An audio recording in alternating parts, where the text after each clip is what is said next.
Pai, estamos aqui, Senhor Deus, em Tua casa, em Tua Betel, Pai. E o Senhor já tem, desde o início do dia, já tem falado conosco, Pai. Nós que não percebemos muitas vezes, Deus. E que o Senhor continue falando conosco, Pai.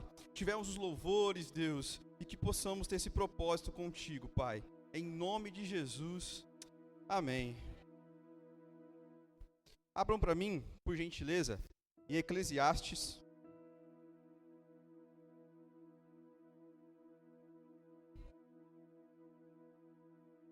Capítulo 1, verso 2.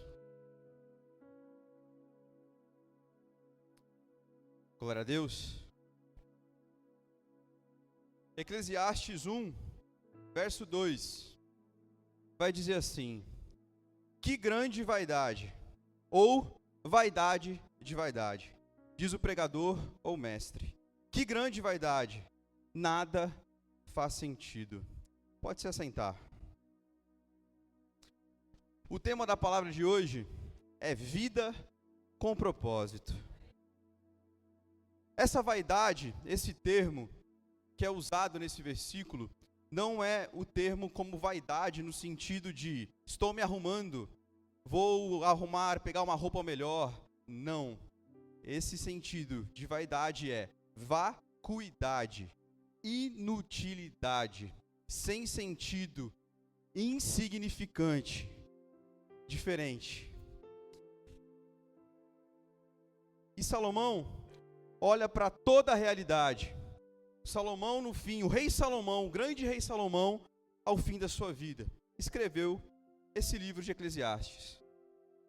E Salomão olha para toda essa realidade, para toda a sua vida, e ele diz: que grande vaidade, mestre, que grande vaidade, ou seja, que inutilidade, nada faz sentido.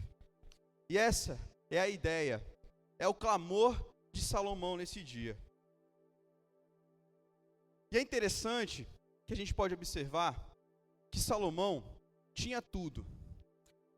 Salomão, tudo que você imaginar, Salomão tinha.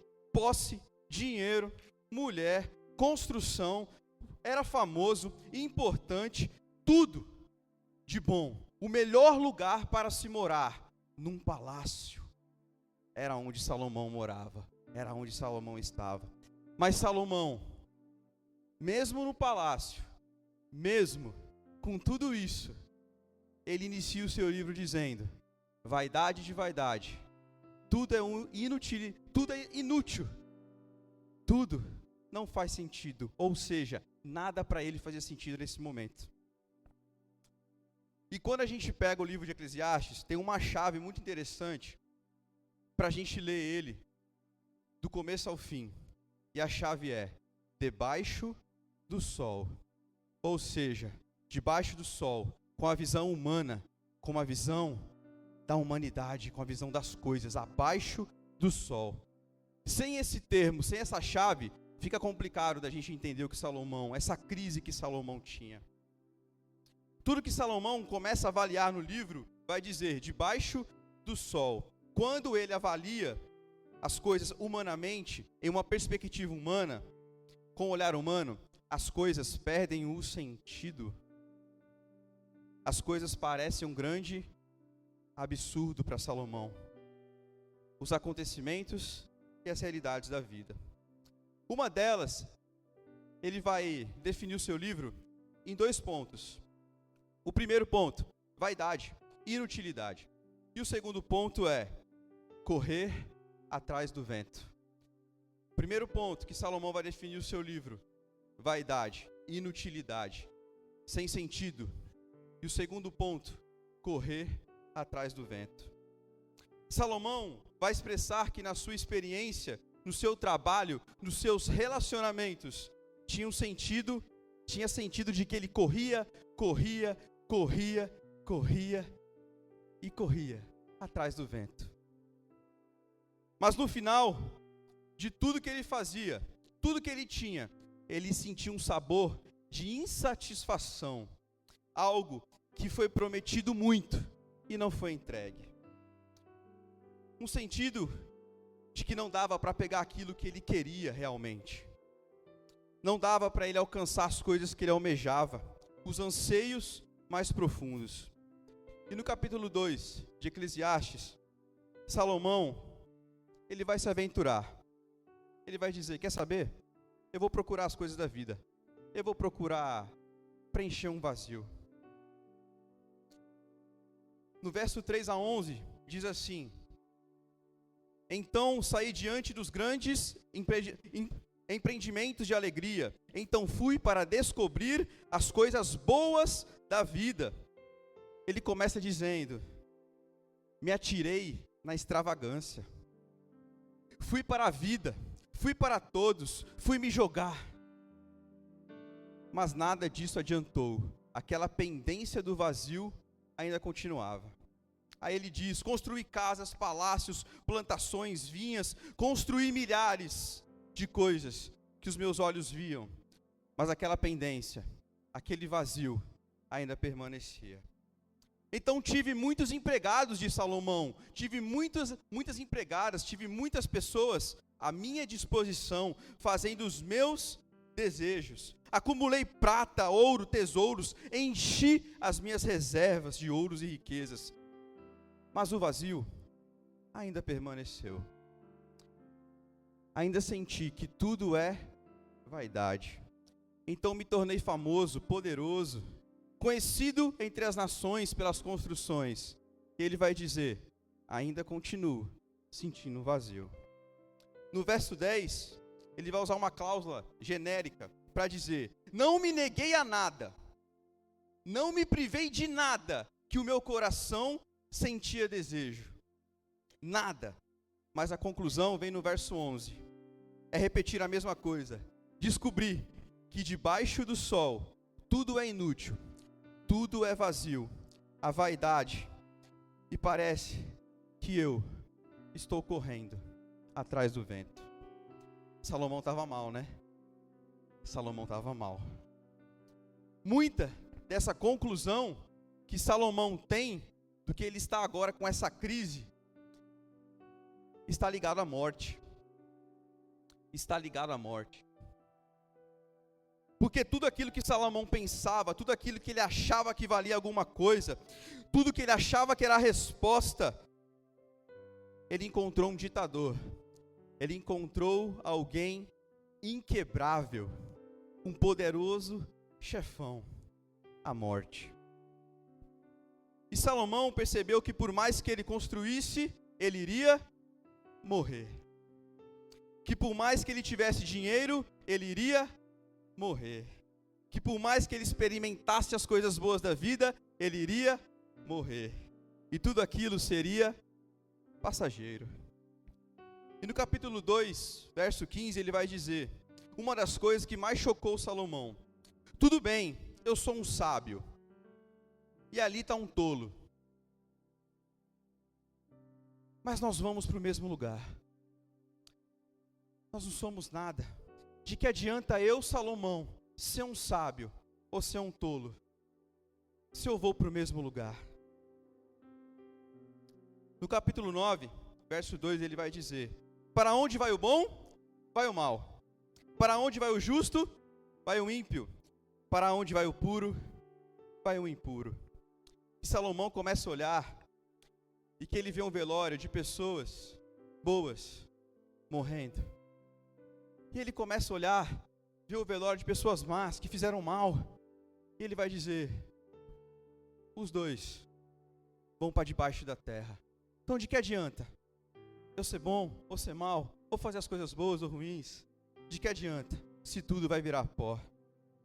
Eita, Salomão não estava bem. No verso 4, no capítulo 4, verso 2, ele vai dizer: na crise existencial do seu conflito interior, de falta de sentido, de falta de significado, Salomão vai chegar a dizer: quer saber? Quer saber? O melhor mesmo é morrer. Porque se eu morrer, a preocupação acaba, o sofrimento acaba.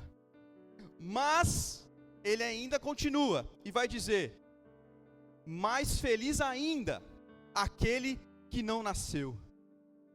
Eita crise que Salomão estava nesse dia, nesse tempo, nessa velhice. E Salomão está olhando uma visão, tudo isso que nós estamos falando, ele está olhando debaixo do sol, na perspectiva humana, humanamente falando. E ele vai olhar e vai concluir no capítulo 9, verso 11. Eu vou ler. Percebi ainda outra coisa debaixo do sol: os velozes nem sempre vencem a corrida. Os fortes nem sempre triunfam na guerra. Os sábios nem sempre têm comida. Os prudentes nem sempre são ricos. Os instruídos nem sempre têm prestígio, diz Salomão, pois o tempo e o acaso afetam a todos. Salomão está olhando nessa perspectiva de que todos nós fomos frutos do acaso.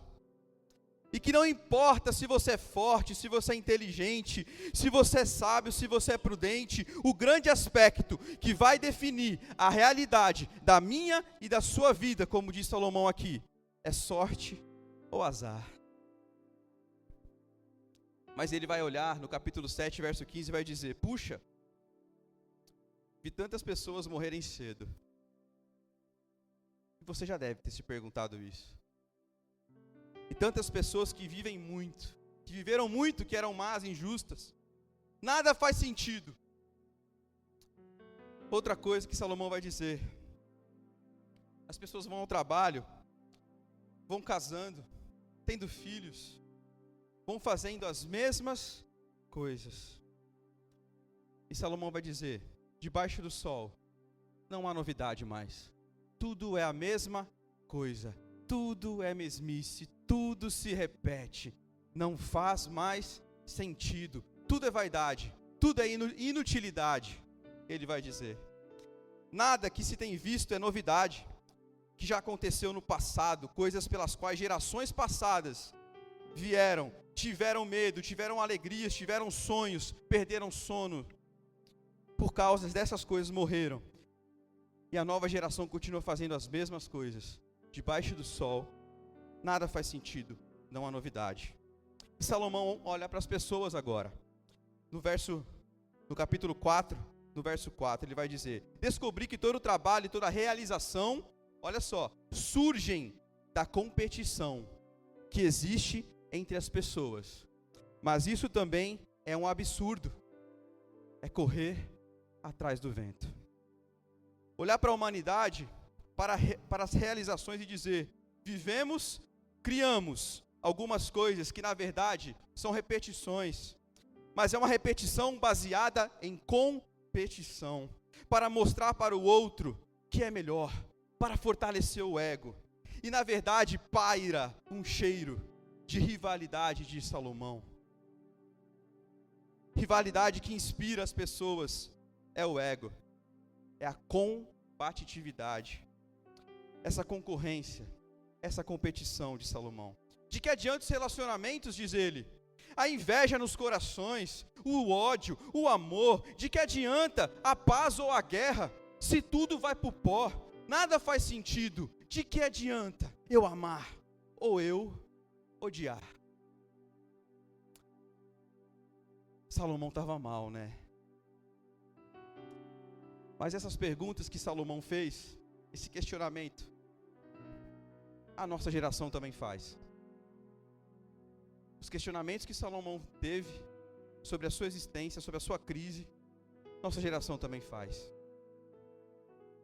E a nossa geração vive com a sensação no coração de que tudo aquilo que nós realizamos, o trabalho, o estudo e as pessoas, nada faz sentido.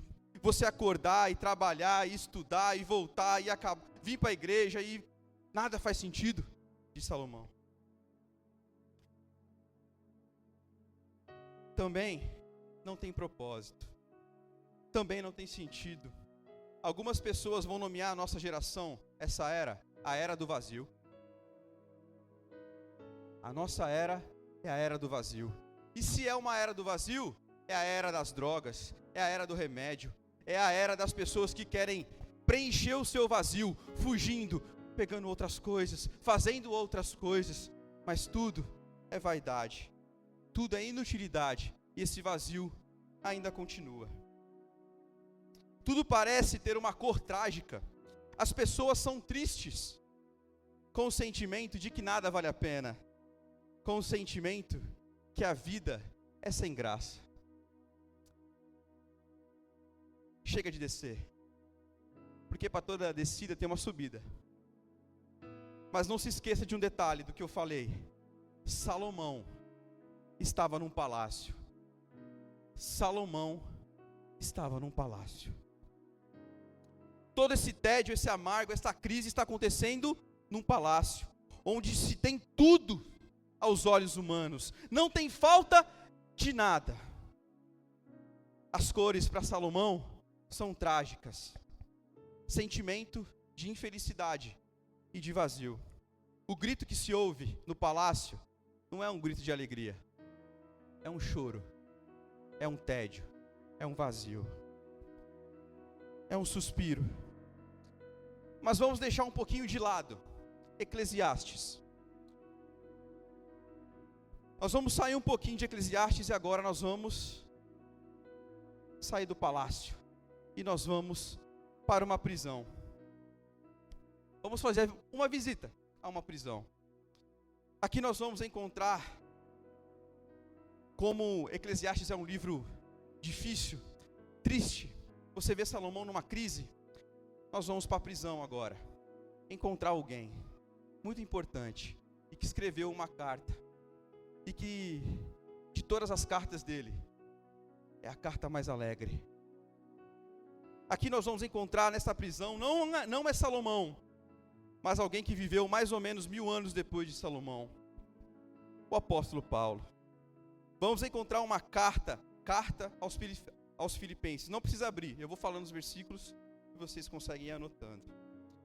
Mas nós encontramos agora um homem, não no palácio, mas numa prisão. Não um homem cheio de regalias como Salomão, mas um homem cheio de limitações pela prisão. Não pode ir e não pode vir. Não pode construir o que quer. Não pode fazer as coisas que ele quer. E Filipenses é escrita pelo apóstolo Paulo. E essa carta escrita numa prisão é conhecida como a carta da alegria. Por quê? Porque Filipenses 4, capítulo 4, ele vai dizer: alegrai-vos no Senhor.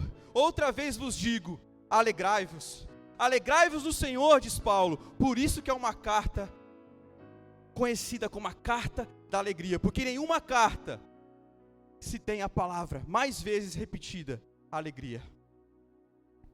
E essa é a minha pergunta nessa noite. O que Paulo tinha que Salomão não tinha?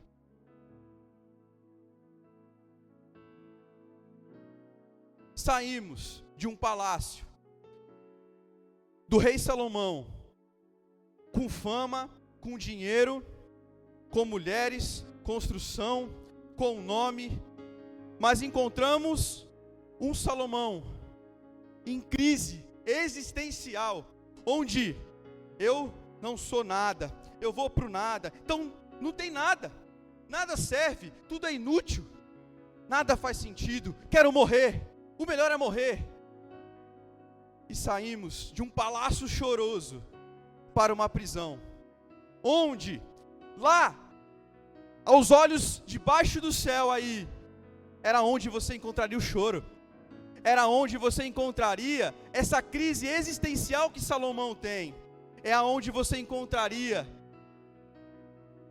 essas questões de sentido, que de nada serve, onde a murmuração seria muito, talvez, olha só, aceita, mas ele está na prisão, deixa ele reclamar mesmo.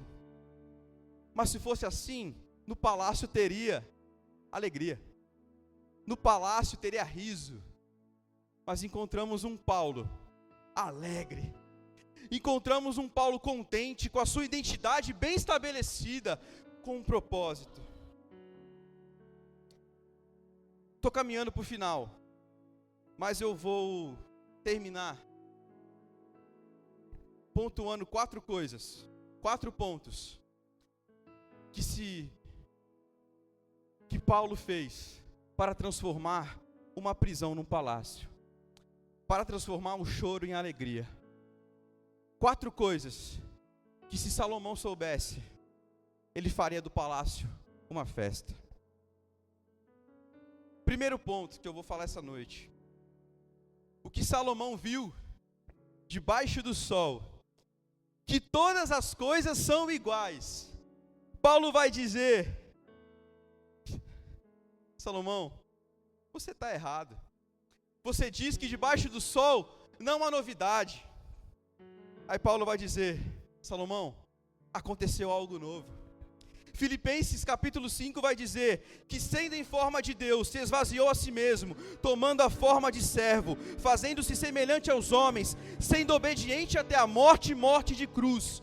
Por isso também Deus o exaltou soberanamente e lhe deu o nome que é acima de todo nome, para que o nome de Jesus se dobre todo o joelho dos que estão nos céus e na terra. Tem novidade, Salomão, Paulo está dizendo. Tem novidade, Salomão. Aquilo que você viu debaixo do sol são as mesmas coisas. Não tem novidade, mas eu estou dizendo, Salomão, tem algo novo. Tem algo novo, Salomão. Salomão, você olhou para o lugar errado. Salomão, Deus entrou na história como nunca aconteceu. Salomão, a novidade que Deus trouxe muda tudo. Toda a diferença, toda a mesmice, tudo é quebrado quando o verbo se fez carne, diz Paulo a Salomão.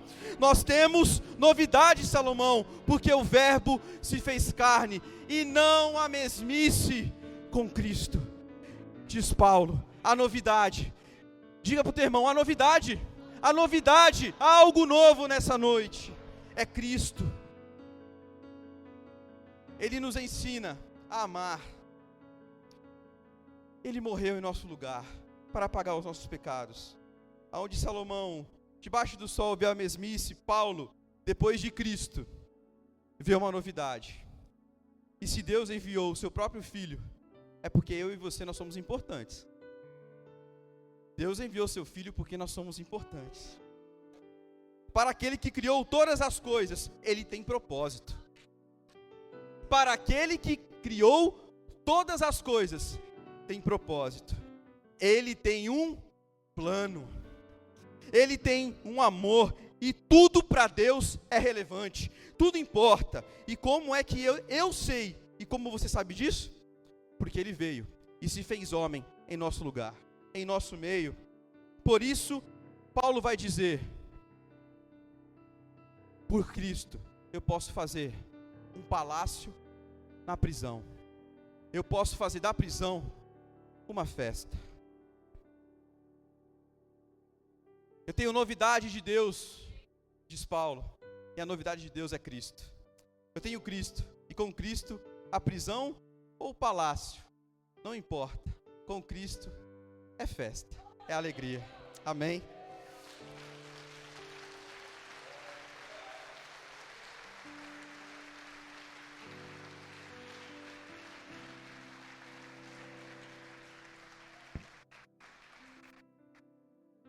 Segundo ponto, onde Salomão viu a morte como fim, Paulo olhou para a morte e sorriu. Onde Salomão viu a morte como fim, Paulo olhou para a morte e sorriu. Porque para mim o viver é lucro, porque para mim o viver é Cristo e o morrer é lucro, diz Filipenses 1:21. Para Salomão era um inimigo invencível. E Paulo viu um inimigo vencido, um inimigo destruído pela ressurreição de Jesus. Onde Salomão viu o fim, Paulo viu o começo. Terceiro ponto, onde Salomão viu um absurdo, onde Salomão viu que nada tem sentido, nada faz lógica, as peças não se encaixam, Paulo viu o propósito. Não somos obras do acaso, diz Paulo. Romanos 8, 28 vai dizer: sabemos que Deus age em todas as coisas para o bem daqueles que o amam, dos que foram chamados de acordo com o seu propósito. Paulo vê Deus em tudo. Ele não se perdia, ele não corria atrás do vento. Por isso que ele vai falar em Filipenses 3, esquecendo-me das coisas que ficaram para trás e avançando para as que estão adiante, prossigo para o alvo, diz, a fim de ganhar o prêmio chamado celestial de Deus em Cristo Jesus. Quem tem um alvo, quem tem um porquê, é capaz de suportar o como. Quem tem um porquê, quem tem um alvo, quem tem um propósito, é capaz de suportar o como. Por isso que Paulo está na prisão, e a alegria paira sobre a sua vida, paira sobre a sua existência. Não importa se é no palácio ou se é na prisão. Esqueço das coisas que se foram, porque eu tenho um alvo, eu tenho Cristo, eu tenho uma novidade de vida, porque eu quero ser alguém diferente. Não posso ser o mesmo. Com Jesus na minha vida, dando um sentido para mim, diz Paulo. Quarto ponto e último, onde Salomão viu competição, Paulo viu cooperação. Ele viu o reino de Deus transformando corações, mudando vidas, salvando pessoas, e olhou para os seus irmãos, companheiros de jornada, e disse: obrigado, porque vocês são cooperadores do reino. Obrigado, porque vocês estão carregando essa responsabilidade de levar a palavra a todas as nações e chegar a todos os corações. Ele vai dizer, Filipenses 1, dos 5 ao 6, pela vossa cooperação no Evangelho, desde o primeiro dia até agora, tendo por certo isto mesmo, que aquele que vem em vós começou a boa obra, e a aperfeiçoará até o dia de Jesus Cristo. Nós estamos juntos nessa jornada. Não somos concorrentes, não somos inimigos. Nós não estamos competindo com ninguém. Não tem primeiro, não tem segundo. Tem todos juntos chegando no novo céu e na nova terra. Todos juntos voltando para casa. Então Salomão viu apenas competição e Paulo viu cooperação.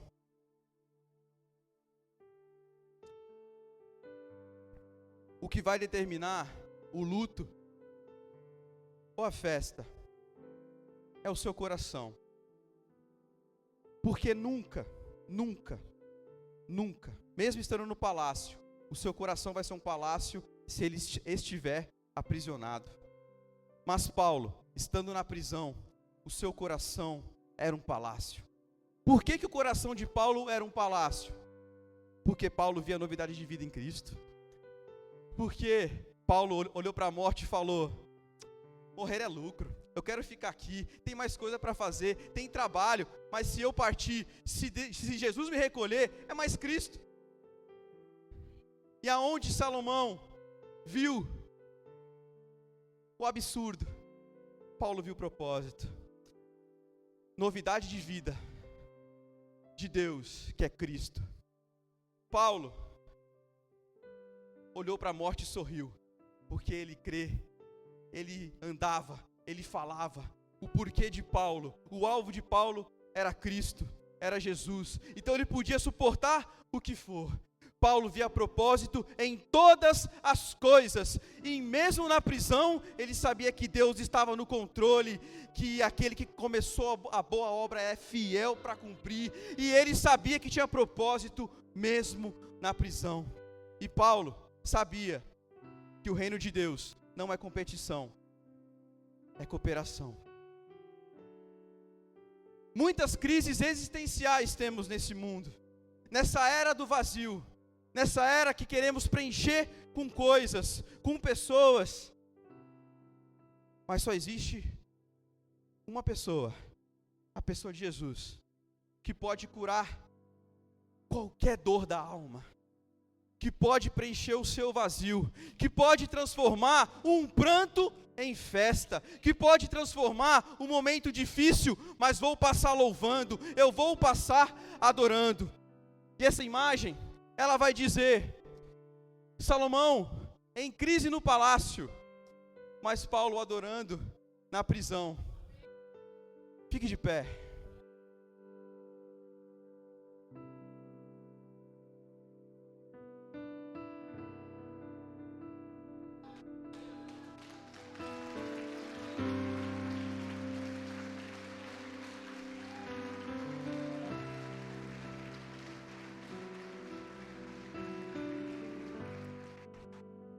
Deus, Pai, obrigado, Senhor Deus, por termos a Tua palavra como guia, por termos a Tua palavra como lâmpada para os nossos pés. Senhor Deus, nós temos crises, Pai, em alguns momentos, perguntas, questionamentos em nossa vida, mas o Senhor mandou o Seu Filho para dizer: tem novidade, porque se você se entregar para Jesus, se você tiver Jesus como um propósito, como alguém que você colocou em sua vida, não apenas como um compartimento que você pega a hora que você quer, mas alguém que você reconheceu como único e suficiente, colocou em sua vida para te guiar, ser o primeiro. Não importa o como, o Senhor vai estar com você. Não importa a prisão, o Senhor estará. Senhor Deus, obrigado por ter enviado o seu Filho, Pai. Obrigado por ter rasgado o véu e dar esse acesso a nós, Pai. Obrigado pela sua palavra, pela novidade que é Cristo, porque debaixo do sol nada faz sentido, tudo é pueril, tudo é nada e tudo volta para o nada, mas olhando para o alvo, olhando para Jesus, o Senhor é o nosso propósito. Que nessa noite você possa entender se a sua vida, se algo desse tempo paira sobre a sua vida, os seus relacionamentos, sobre o seu trabalho, nada mais faz sentido levantar, acordar, dormir, nada faz. Senhor, em nome de Jesus, queremos quebrar esse espírito de incredulidade, esse espírito de fraqueza, em nome de Jesus, porque Jesus pode curar, Jesus pode lançar todo medo, inundando o seu ser com amor, com vitória, porque nem a morte conseguiu vencer Jesus, e Jesus ressuscitou dos mortos, e venceu a morte, o inimigo invencível dessa geração, mas em Jesus foi derrotado a morte.